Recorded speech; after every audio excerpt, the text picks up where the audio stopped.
শ্রীলঙ্কা, বাংলাদেশ, নেপাল আর এবার কি ভারত? জেনারেশন জেডের আন্দোলনের ঢেউ এখন এশিয়ার রাজনীতিকে বদলে দিচ্ছে। প্রশ্ন উঠেছে, এবার কি মোদী সরকারের গদিও টলবে? ভাবুন তো, কাঠমান্ডুর রাত থামেলের গতিতে তরুণদের হাত, স্মার্টফোন, ফেসবুক লাইভে স্লোগান দিচ্ছে নো মোর কারাপশন।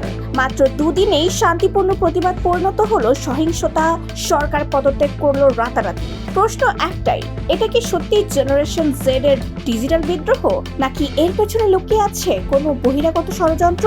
মাত্র এক বছরের মধ্যে দক্ষিণ এশিয়ার রাজনৈতিক পালাবদলের এক ভয়াবহ ধারা দেখা দিয়েছে।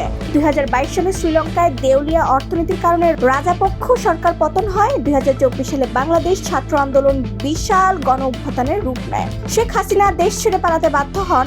আর 2025 সালে নেপালে ফেসবুক বন্ধের মতো ছোট্ট একটি ইস্যু কয়েকদিনের মধ্যে ভয়াবহ সহিংস বিক্ষোভে পরিণত হয় এবং প্রধানমন্ত্রী কেপি শর্মা ওলি পদত্যাগে বাধ্য হন। এখন প্রশ্ন, এই ডমিনো ইফেক্টের পরবর্তী গন্তব্য কি ভারত? নেপালের বিক্ষোভের মূল চালিকা শক্তি ছিল তরুণ প্রজন্মের দুর্নীতি ও স্বজনপ্রীতির বিরুদ্ধে শান্তিপূর্ণ দাবি। সাংবাদিক নম্রতা শর্মা বলেছেন, 8ই সেপ্টেম্বর পর্যন্ত সবকিছু ছিল শান্তিপূর্ণ, কিন্তু হঠাৎ অজানা শক্তি মাঠে নেমে সহিংসতা ছড়িয়ে দিল। রাজনৈতিক বিশ্লেষক সি.কে. লালের মতে, এই ধরনের আক্রমণ হঠাৎ করে ঘটে না, আগে থেকে প্রস্তুত করা হয়েছিল।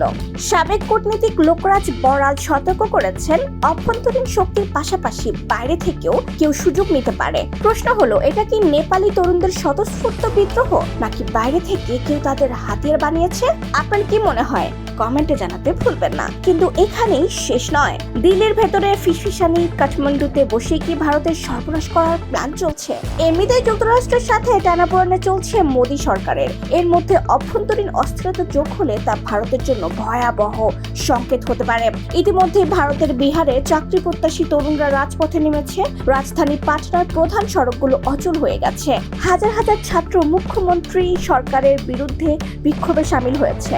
এখন প্রশ্ন, তরুণদের এই ক্ষোভ কি কেবল বিহারে সীমাবদ্ধ থাকবে, নাকি তা সারা ভারতে ছড়িয়ে পড়বে? সব মিলিয়ে বলা যায়, দক্ষিণ এশিয়ার রাজনীতিতে শুরু হয়েছে এক অনিশ্চিত ডমিনো ইফেক্ট।